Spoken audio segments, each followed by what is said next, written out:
وجاءوا على قميصه بدم كذب قال بل سولت لكم أنفسكم أمرا فصبر جميل والله المستعان على ما تصفون।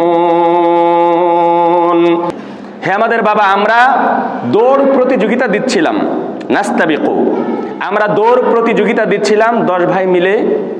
ইউসুফকে আমাদের মাল সামানার কাছে আমরা বসিয়ে রেখেছিলাম।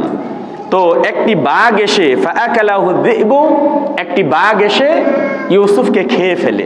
নাউযুবিল্লাহ।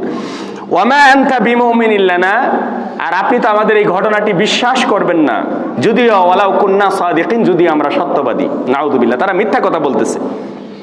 হযরত ইয়াকুব আলাইহিস সালাম, তিনি তো নবী, তিনি তো পয়গম্বর, তিনি তাদের কথা বুঝবেন না? তারা যতই চক্রান্ত করুক, তিনি তো তাদেরকে অবশ্যই তাদের কথাটা বুঝতে পারবেন। তখন তারা বলল, ওয়াজাউ আলা কামিসিহি বিদামিন কাযিবিন ক্বালা বাল সাওয়ালতা লাকুম আনফুসুকুম আমরা ফাসাবরুন জামিল ওয়াল্লাহুল মুস্তাআনু আলা মা তাসিফুন।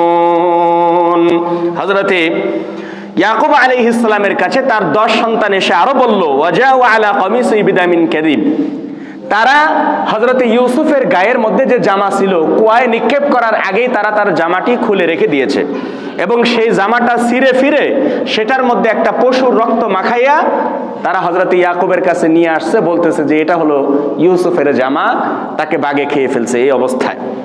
তো তারা একটা মিথ্যা রক্ত মাখিয়ে ইয়াকুবের সামনে আসলেন। তখন তিনি তাদেরকে বললেন, বাল সাওয়ালতা লাকুম আনফুসাকুম আমরা, তোমরা এমন একটা ঘটনা নিয়ে এখানে এসেছো, তোমাদের মন যে একটা ঘটনা সাজাইছে ওই রকম একটা ঘটনা আমার সামনে তোমরা উপস্থাপন করতেছো। আসলে আমার এখানে কিছুই করার নাই, আমি তো তোমাদেরকে বিচার করতে পারি না, বা তোমরা যে কথা বলতেছো আমি এখানে আমার কিছু করার নেই। ফাসবরুন জামিল, আমার একটাই করণীয়, সেটা হলো উত্তম ধৈর্য ছাড়া আমার কোনো উপায় নাই। আমি ধৈর্য ধরতেছি। আল্লাহুল মুস্তাআন, আর আল্লাহ আমার সাহায্যকারী, আলা মা তাসিফুন, আল্লাহ তোমরা যে ঘটনা বানাইছো, যে বিষয় উপস্থাপন করতেছো, এটার ব্যাপারে আমি কিছুই করতে পারবো না, শুধুমাত্র একমাত্র সাহায্যকারী, আমার সাহায্যকারী হলেন আল্লাহ। তিনি অর্থাৎ তিনি ধৈর্য ধারণ করলেন, তিনি আর কোনো কথা বললেন না।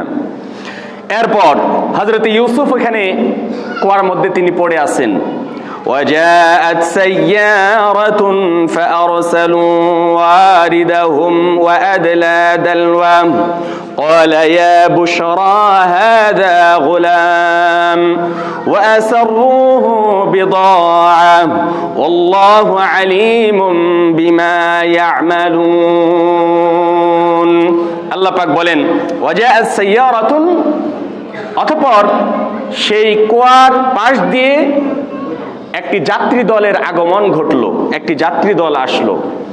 ফাআরসিলু ওয়ারিদাহুম ফাআদলা দালওয়াহ, এবং তারা তাদের মধ্য থেকে যিনি পানি সংগ্রহ করে থাকেন, এই পানি সংগ্রাহককে তারা পানি সংগ্রহ করার জন্য পাঠাইলো, যে তুমি কূপ থেকে বা কুয়া থেকে পানি তুলে নিয়ে আসো। এই লোক যখন, কাফেলার মধ্যে সবাই তো আর পানি আনার জন্য যায় না, একজনই যায়, প্রতিনিধি যায়। যখন সে কূপের মধ্যে সে বালতি নিক্ষেপ করেছে, বালতি ফেলেছে পানি উঠিয়ে আনার জন্য, তখন পানি বালতির মধ্যে পানি না উঠে হযরত ইউসুফ আলাইহিস সালাম সেই রশিটা তিনি শক্ত করে ধরেছেন। হযরত ইউসুফ আলাইহিস সালাম সেই বালতির মধ্যে করে তিনি কুয়া থেকে উঠে পড়েছেন। তখন সেই লোকটি দেখছে এবং বলতেছে, ক্বালা ইয়া বুশরা হাযা গুলাম, সে বলতেছে কি আশ্চর্য ব্যাপার, এ তো দেখছি একটি ফুটফুটে বাচ্চা, সুন্দর বাচ্চা, বলি সুবহানাল্লাহ। তো এই ছোট ইউসুফ আলাইহিস সালাম সুন্দর ফুটফুটে বাচ্চাকে দেখে সে আশ্চর্য হলো, এবং প্রথম পর্যায়ে সে একটা চিৎকার দিয়ে উঠেছিল, মানে ভয়ে না কিন্তু আনন্দে, আনন্দে সে চিৎকার দিয়ে উঠেছিল।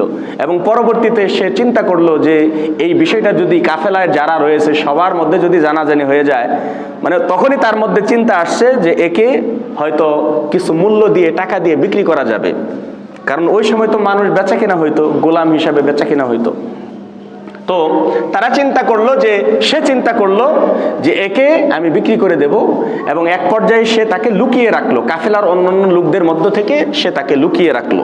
এটাই আল্লাহ পাক বলছেন যে ওয়া আসাররুহু বিদাআহ, তাকে স্বল্প মূল্যে বিক্রি করার জন্য বা তাকে পণ্য হিসেবে সে লুকিয়ে রাখলো, গোপন করে রাখলো।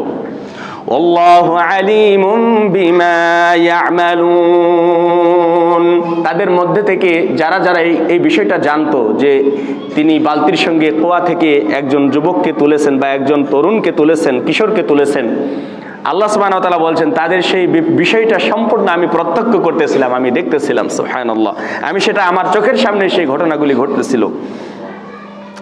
এরপরে তিনি বলেন وشروه بثمن بخس دراهم معدودة وكانوا فيه من الزاهدين। আল্লাহ পাক বলেন যে ওয়াশারাউহু, সে তাকে বিক্রি করে দিল, বিসামানিন বাখসিন, স্বল্প মূল্যে, অল্প দিরহামের বিনিময়ে, অল্প সামান্য দিরহামের বিনিময়ে, অল্প কিছু দিরহামের বিনিময়ে সে তাকে বিক্রি করে দিল, যে হযরত ইউসুফকে কুয়া থেকে তুললেন। ওয়াকানু ফীহি মিনাজ জাহিদিন, এবং ইউসুফকে তারা কোনো মূল্যবান পণ্য মনে করলো না, মূল্যবান জিনিস মনে করলো না। আসলে ইউসুফ তিনি যে নবী হবেন, তিনি যে এত গুণের অধিকারী হবেন বা এত সব কল্যাণের অধিকারী তিনি হবেন, এই বিষয়টি তো আর তারা জানে না। এজন্য তারা তাকে মূল্যায়ন করতে পারলো না, তারা তাকে চিনতে পারলো না। তারা তাকে বিক্রি করে দিল মিশরে নিয়ে। সেই যাত্রী দলটি তারা আগমন করেছিল হলো আপনার ইয়ামেন থেকে তারা মিশরের দিকে যাচ্ছিল। তো তারা তাকে নিয়ে হযরত ইউসুফ আলাইহিস সালামকে নিয়ে মিশরে নিয়ে বিক্রি করে দিল। وقال الذي اشتراه من مصر لامرأته أكرمي مثواه عسى أن ينفعنا أو نتخذه ولدا وكذلك مكنا ليوسف في الأرض ولنعلمه من تأويل الأحاديث والله غالب على أمره ولكن أكثر الناس لا يعلمون। আল্লাহ পাক বলেন যে যখন ইউসুফকে মিশরে নিয়ে বিক্রি করে দেওয়া হলো, তাকে মিশরের যেই লোকটি তাকে ক্রয় করলো, সে হচ্ছে মিশরের তৎকালীন সময়ে যিনি অর্থমন্ত্রীর দায়িত্ব পালন করছিলেন, এইরকম একজন খ্যাতিমান লোক তাকে ক্রয় করে তার বাড়িতে নিয়ে গেল। তাদের কোনো সন্তান ছিল না। তার স্ত্রীর নাম ছিল জুলেখা। তার স্ত্রীকে নিয়ে গিয়ে ছোট কিশোর ইউসুফ আলাইহিস সালামকে নিয়ে গিয়ে বলতেছে যে এই কিশোরের খেয়াল রাখবে, একে সম্মান করবে এবং এর ভালো বাসস্থানের ব্যবস্থা করবে, থাকার ব্যবস্থা করবে, এবং আমরা সম্ভবত এই ছেলের কাছ থেকে আমরা অনেক ফায়দা পাবো, অনেক উপকার পাবো, অথবা একে আমরা সন্তান হিসাবে গ্রহণ করে নিব, পালক পুত্র হিসাবে তাকে আমরা গ্রহণ করে নিব। আল্লাহ সুবহানাহু ওয়া তাআলা বলেন, এভাবে আমি মিশরের তৎকালীন অর্থমন্ত্রী আজিজের পরিবারের মধ্যে হযরতে ইউসুফকে আমি সেখানে স্থান দিলাম এবং এভাবে আমি তাকে পৃথিবীতে প্রতিষ্ঠিত করলাম। ওয়ালিনুআল্লিমাহু মিন তাআউইলিল আহাদিস, এবং তাকে আমি শিক্ষা দিলাম তাআউইল মানে ব্যাখ্যা, বিশ্লেষণ, স্বপ্নের ব্যাখ্যা। আল্লাহু আলা গালিবুন আমরি ওয়ালাকিন্না আকসারান নাস লা ইয়ালামুন। আল্লাহ সুবহানাহু ওয়া তাআলা যে কাজ করতে চান তা কেউ প্রতিহত করতে পারে না, অথচ অধিকাংশ মানুষ আল্লাহর জ্ঞান সম্পর্কে, আল্লাহর প্রজ্ঞা সম্পর্কে, আল্লাহর কাজের হিকমত সম্পর্কে তারা জ্ঞান রাখে না। এভাবে হযরত ইউসুফ আলাইহিস সালাম দীর্ঘদিন যাবৎ মিশরে তিনি বসবাস করলেন। মিশরের অর্থমন্ত্রীর বাড়িতেই তিনি লালিত পালিত হলেন। তিনি আস্তে আস্তে বড় হলেন, ইলম অর্জন করলেন, জ্ঞানবান হলেন, শক্তি সামর্থ্য সব দিক দিয়ে তিনি একজন পরিপূর্ণ তরুণে পরিণত হলেন।